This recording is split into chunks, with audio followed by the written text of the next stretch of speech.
Joining us in the studio for this week's Your Health segment is Dr. Catherine Robinette, Assistant Professor of Medicine at the University of Maryland School of Medicine and a pulmonologist at the University of Maryland Medical Center. Doctor, thank you for being with us. My pleasure. Thanks for having me. Asthma, maybe some people think of it as a nuisance, but it's 2 million emergency room visits a year.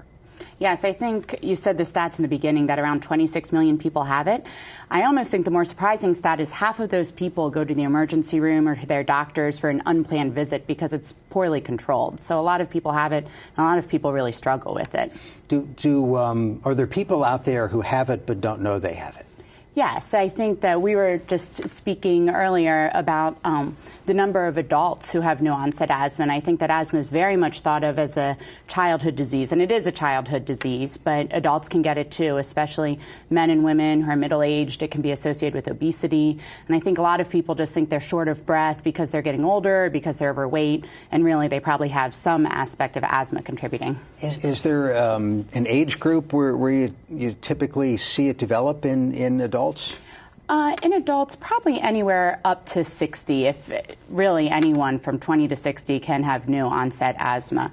Once you start getting over the 60, 65 point, you start looking for other things. We talk about triggers for asthma attacks, but give us a little more on what could cause asthma to develop in an adult. You mentioned obesity. Sure. So asthma is a very complicated disease that for different people comes from different things. Some people have allergic triggers like cats or dogs or pollen or grass. Other people are very sensitive to chemicals or perfumes. And still other people, it's more associated with exercise. As far as what causes asthma, unfortunately, we really still don't understand what causes it in either kids or adults. You have a pretty good idea what's happening during an attack, though, and it involves the lungs and also the breathing passages, right? Yes.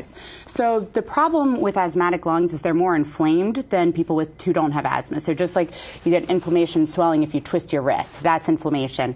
In asthmatics, that's going on in their lungs all the time. So then what happens is they come along and they breathe in some cat dander or some perfume that bothers them, and they have too much muscle in their lung, too much smooth muscle, and it clamps down and makes it hard for them to breathe. What does that feel like? Well, fortunately, I don't have asthma, so I can't say for what sure. What do patients tell you it feels like? What they say it feels like, you get different descriptions. A lot of times it's like breathing through a straw is what they'll say, or just like something squeezing on their chest, which that can be difficult figuring out in adults between their hearts and their lungs as well. So we'll talk about treatment in a minute. Let's take some phone calls. This is George in Anne Arundel County.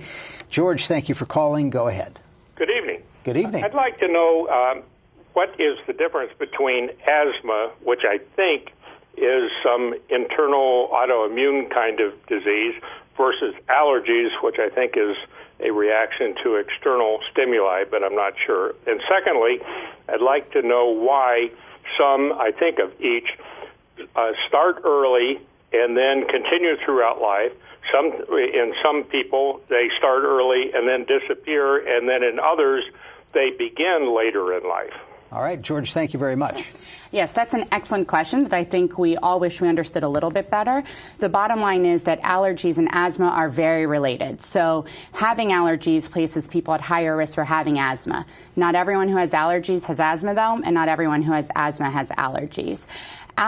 All of it is kind of a problem with our immune system, but it's not specifically autoimmune. That is more a disease where the body starts to attack itself. In this case, it's gone after the pet dander Exactly. So in this case, it's going after pollen or the pet dander. Or pollution. Or pollution. All of these things, just the inflammation in the lungs and the immune system attacking things that it really shouldn't attack. It's definitely allergies and plays a big role in asthma. Let's talk to Maggie in Baltimore City. Maggie, thanks for the call. Go ahead. Hi. I was born and raised in Ireland, and then all of a sudden at 11, I was the only one of 6 kids that developed asthma. My mom was so worried, and we did our local thing with our hospital and stuff like that. But then when I was getting ready to graduate from high school, in the winter of that year, I'll never forget, my asthma never came back. Is there any explanation from that? I wonder. Thank you for the phone call. So that's actually a relatively common story. it is very possible to grow out of asthma. And again, we don't understand why some people do and why some people don't, and why some kids get asthma and others don't. There are various thoughts that it could be related to respiratory viruses that you get as a child. So if you've had a respiratory virus such as RSV, which is a common problem in newborns, that can predispose you to getting asthma later in life. But we also know that if you're exposed to more bacteria as a child, you have less of a chance of getting asthma overall, probably. So it's a very delicate balance. There are specific viruses that can make it more likely that you get asthma, but it's not that all germs are bad. What's the connection with being exposed to more germs as a kid? Do we know how it works? And if you're a parent, should you be tempted to not wash everybody's hands? How do you use that information? Sure. So I think that the bottom line is, and this is a belief system. So if you ask different doctors, they'll give you different answers. But I think the majority of us are coming over to what we call the hygiene hypothesis. And our immune systems have evolved over thousands and thousands of years to fight off terrible diseases without antibiotics, without septic control of sewage, without all of this, and being exposed to a lot more germs, parasites than we are now. So we have this amazing immune system, and then in the last 100 years we took away all of the things that it fights. So the belief is that because our immune system doesn't have to fight off tuberculosis, parasites, all of these in our drinking water, all of these other problems, that it starts to attack pollen and grass and other things that it shouldn't. As far as the germs go, I think that there's good data showing in the first year of life exposure to bacteria is good, and it's probably putting it in your mouth and swallowing it. So eating dirt is probably not a bad thing as a kid. Right, but nobody's going to, dip the pacifier out in the... No, but you don't necessarily have to sanitize it either. I mean, right. I think that this whole use of antibacterial hand wash and soaps has probably gone too far. And I think that there is something to argue if you have a dog wandering around the house and your kid drops his pacifier to pop it back in and not put it through the Purell first. What's happening on the treatment front, and especially thinking of people who've been living with asthma for a long time, and think that, all right, I can manage it, and this is just the way it is? Sure. So I think that most people can be very well controlled by their family practice doctors. There are good medications out there to treat asthma. I think that some people aren't well controlled despite those medications, and we do have different therapies. One is called bronchial thermoplasty, which is actually a procedure that people can have now if you have very severe asthma to try to get rid of some of the smooth muscle. Another treatment would be injections that are kind of like allergy shots, but it actually fights some of the protein your body might be making, that your immune system might be making to make your asthma worse, that you can get. All these are a little bit more advanced. So I just encourage people, if they have been working with their family practice doctor and still have badly controlled asthma, to see a specialist, because there are other options. Let's go out to Prince George's County. This is Ken. Ken, thanks for the call. Go ahead. Oh, yes, Dr. Robinette. Our son is 18 years old, and he attends Frostburg State University, which has a student population around 5,000 students, and he has a severe case of asthma. He takes albuterol, and we just called him, and he's been using his nebulizer. And with things that moving towards, we've actually had a few fatal cases of respiratory virus here in the nation. What would you suggest that he should be looking for, or the school up there should be doing? Because the nearest hospital from there is like in Cumberland, Maryland. Yeah. Would you have any suggestions, Dr. Robinette? Well, I think the big thing is, and it's always hard for me to give specific advice when I have not seen the patient, but I think the big thing is for your son to be aware of when he's doing well and when he's not doing well. So a lot of people get peak flow meters from their doctors so they can see the number when they're normal and feeling well, and then they can see their number when they're doing badly. And we usually say if you drop below 70% of your personal best, that you should go to an emergency room or an urgent care or something. Seek some medical help. It's hard to say what to do as an institution. Living in dorms is a tough way to go as far as infection control goes. As opposed to the 1-year-old who doesn't have asthma, who maybe we want exposed to a few more germs than people are getting now. Once you have asthma and you're living in a dorm, you really want to do things like hand washing. And I can't emphasize enough flu vaccines. Influenza and asthmatics can be a devastating disease. So anyone with asthma, and certainly your son who's living in a dorm, should get a flu vaccine. Is it maybe one of those things where if you know you have a history of asthma and there's something going around in the dorm and you're starting to get a sniffle, where most kids wouldn't go down to student health certainly not voluntarily anytime soon. The person who has asthma, you have to be on a little bit tighter schedule, a little bit more of a level of alert that if something crops up, you can't let it wait. Yes, and I would say, so the difficult thing is with the sniffles and with the colds, it's not one of those things where antibiotics would help at that point.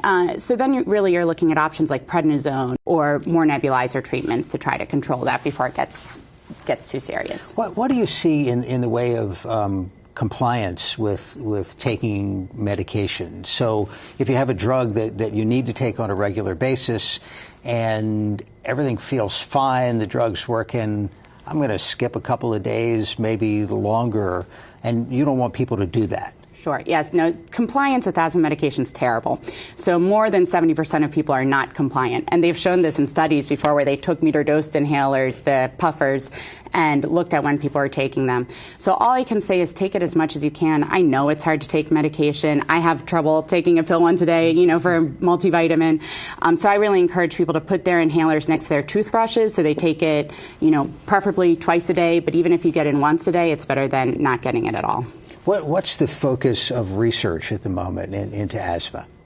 So the real focus is to try, I think that one of the difficult things, and I mentioned this earlier, is if you take 5 asthmatics, they're not all caused by the same proteins or the same cells in your body. So the focus now is really trying to understand those different types of asthma better. Probably in 20 years, we'll have classifications of asthma that aren't just the big umbrella of asthma. And rather than having the 2 medications, Advair and albuterol, that almost everyone is on, will have specific treatments for specific types of asthma. So that's really what people are working on now. Let's take a call from Washington, D.C. This is Deborah. Deborah, thank you for calling. Go ahead.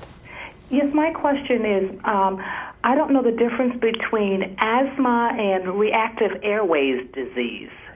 Can you hear me? We can. Thank you very much for the question. So reactive airway disease, technically, if you look it up in the medical textbooks, is someone who hasn't had any asthma at all and then gets a big exposure like a chlorine inhalation, usually has to go to the hospital and then has very difficult to control asthma symptoms for the rest of their life. While that's the textbook definition, I think it is generally used in more of a lay term that pediatricians will often use it to describe kids or people who might have a little bit of wheezing after a cold but don't necessarily have recurrent asthma symptoms, recurrent asthma attacks, and I think that's generally the way the word is used. So when your doctor doesn't quite want to diagnose you with asthma, but you still get a little bit of wheezing every now and then, and in kids less than 7, they have this recurrent wheeze diagnosis, which I think people call reactive airway disease. Just in wrapping up here, bottom line advice for when somebody needs to go beyond seeing the family doctor. So I would say that if you're on an inhaled corticosteroid like Advair, Symbicort, Dulera, and albuterol, and you're taking your medications and you're still missing days from work, school, your life is still limited, if you're on prednisone more than once or twice a year, you should really be seeing an asthma specialist, especially in the Baltimore, Washington area where we have so many of them. Very good. Dr. Robinette, thank you very much for being with us. My pleasure. We appreciate it. Your health segments are a co-production of Maryland Public Television and the University of Maryland Medical System.